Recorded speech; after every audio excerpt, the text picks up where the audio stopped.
In my view, Jewish food has both a cultural component and a religious component. For some people, those two are mixed, and for other people, those two are separate. But I think it's very hard to say that Jewish food is any one thing in particular. You could smell the Friday when my mother was alive. You could smell the Shabbat is coming. Because Friday night we had a full meal. Fish, gefilte fish, lokshen soup, Jewish soup, and meat. The meat, I think beef we had. And simmes, the carrot. Made, you know what simmes is? That we used to have simmes in compote. Chicken soup is Friday night. What sort of dinner is it without chicken soup?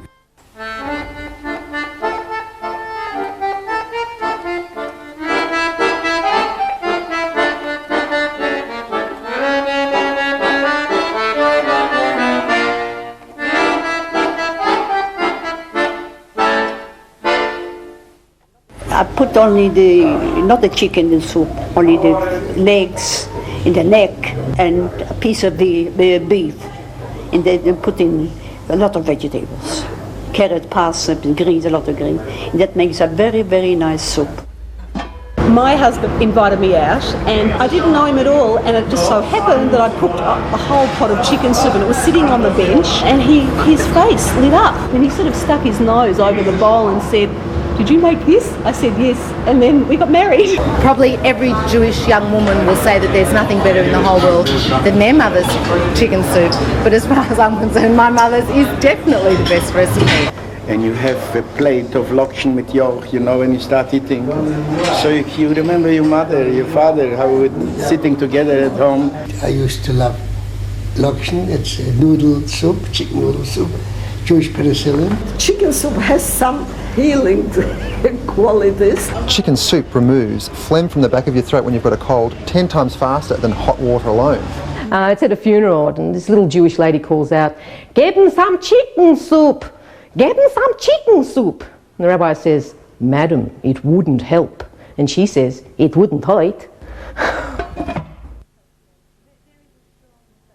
There is a strong association between being happy and a full stomach and the contentment that goes along with food.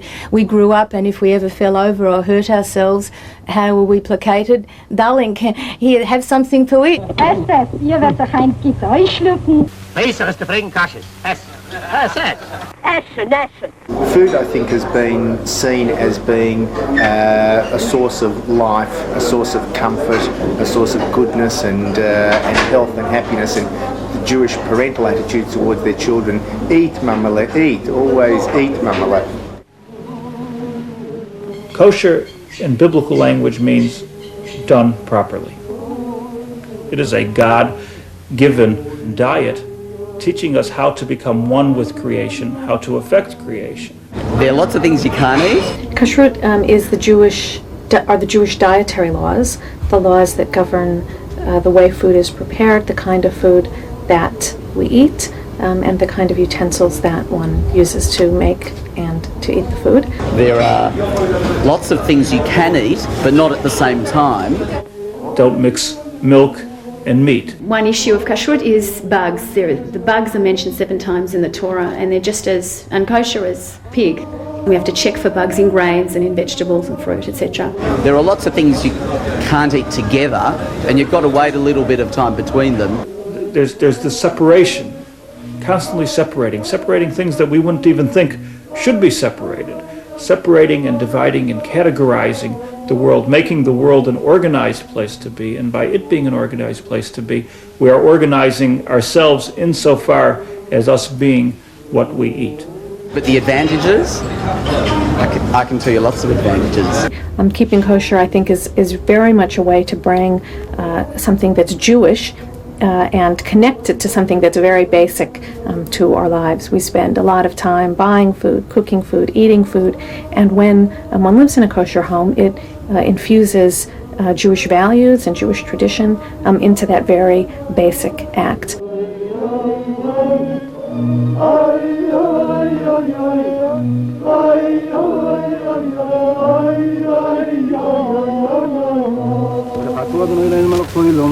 והקימונו והגיעונו לזמן הזה.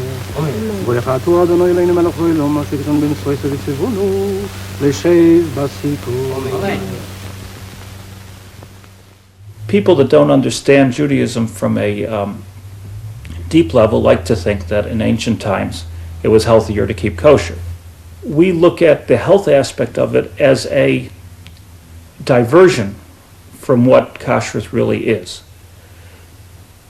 Because if the minute that one keeps kosher in order to be healthy, one is doing so for themselves.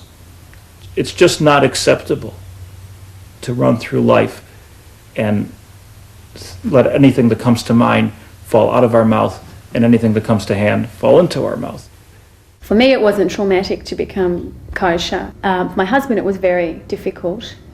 He was I guess you could say, a typical bachelor who survived on plastic food for years. And he told me that it took him 4 years to actually get out of McDonald's. First he eliminated the cheeseburger, then he went on to fish burgers, then he went on to fries, then he went on to salad. Even as he spoke about it recently, I could see like a little tear form at the side of his eye, you know. And he's a rabbi.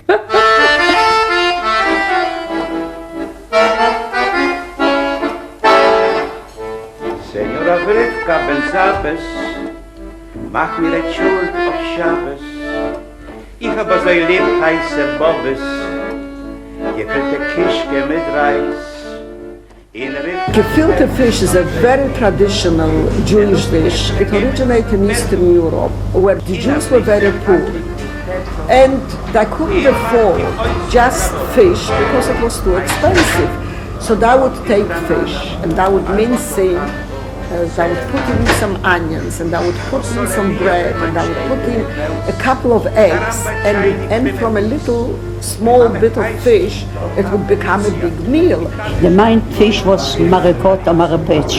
Any fish you can make gefilte fish from. We like the fish with no sweet flavor, salt and pepper. It depends what side of the Polish border you came from. Is it sweet? Is it not sweet? They have it so sweet, like honey. In Rivka stellt ihm auf Vetto, denn noch die Kitzele gehen ins Betto. In as nicht sich hackig de Tetto, macht dich ois Picador. Heiße Nacht, dort in Granada, al ponto canto, serenada. O sole mio che mein Städtele Beus, caramba c'hai crime fis, mein Mame heißt Donna Felicia, in Tate stammt euch von Galicia. Sei haben Aue mit Spanioleranz, der Castagneto klingt, sie mit Svetanz singt O Donna Rivka ben Zabes, mach mir et Schuld auf Shabbos. Ich habe so lieb heiße Bobbes, gefüllte Knischig mit Reis. In Rivka stellt ihm auf Betto, denn noch dem Ketzle gehen ins Betto. In as nicht sich hackig de Tetto, macht dich ois Picador. Ole schon. There is a perception amongst Jews, as well as non-Jews, I suppose, that Jewish food is chicken soup and gefilte fish and all of those things. But in actual fact, there are parts of the Jewish world where that isn't the case. I mean, even within the Jewish community, the difference between the Sephardic Jews, those Jews who are from Spanish and Middle Eastern countries, and Jews that come from Eastern Europe and Central Europe, have quite different practices. We like fish in curries and sauce and fried fish and different type of fish and all that. Every time you invite anybody, they want, you know, your aloo makallas and the hashwas and mahasha and all these food. I'm giving you names that sound funny to you, but they're all traditional Sephardic food that we ate as kids. They were mostly rice, potatoes, oil. Everything was fried, a lot of chicken, a lot of pastry. One of the most traditional tables, a Friday night table, is we used to have hamim, which you call cholan in Australia. Sephardi cooking tends to rely much more heavily on fresh, light flavours, and if you look at the geography of those areas, it's quite obvious why. Middle Eastern countries are usually hot climates, and the food in that area has a lot of flavours that we get from Arabic cuisines, and those feature fairly heavily in traditional Israeli, Sephardi styles of cooking. We have a lot of salads, fresh salad and dips and all that, and hot stuff also like chili and paste and chutney and all that, and that makes a perfect Sephardi Jewish food for Friday night especially.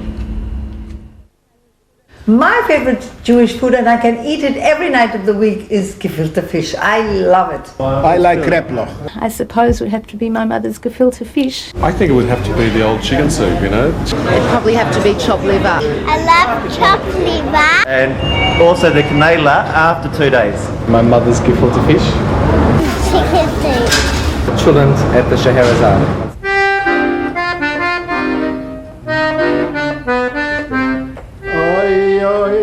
Scheherazada, ist dus a restauratie, mi krieg du Gitechina und gebrutene. Scheherazade is a place where people would come not only for the food, I mean the food was number one of course, but will also come to socialize, because it was a type, a place which reminded every European migrant, it reminded home. The whole menu is based on the food that my mother cooked really. The way we cook it, it's kosher. The only thing is that the place here is not kosher. Here, I come with my wife always to we eat here the chulent, kishke, kompot in Zuse, the toite fish with halle. It's very tasty. I think a lot of people feel a sense of disconnection from their roots, and a place like this provides a reconnection with where people have come from. Everybody was in camp during concentration camp. We came out and one start meeting the other, which they saw maybe they are not alive anymore. All of a sudden we get to Australia and people start meeting each other. It's goodbye and for daheim. Is it a sin for a Jewish person not to keep kosher? To us, to the Jewish people, we believe that it was handed down to us on a golden platter at Mount Sinai. It's there. It's our job to analyze it, to take it apart, to work on it, to think it through, to understand how it applies to us. But it's there on a golden platter. If I don't do it, if I don't keep it, if I don't integrate this into my lifestyle, we don't see it as a sin. We see it as a lost opportunity for the world and a touch of irresponsibility.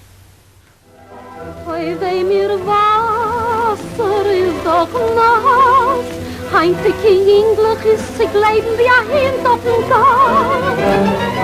Tinkel, tinkel, wie a keiler, als men is verliebt, kriegt men Lingenteiler.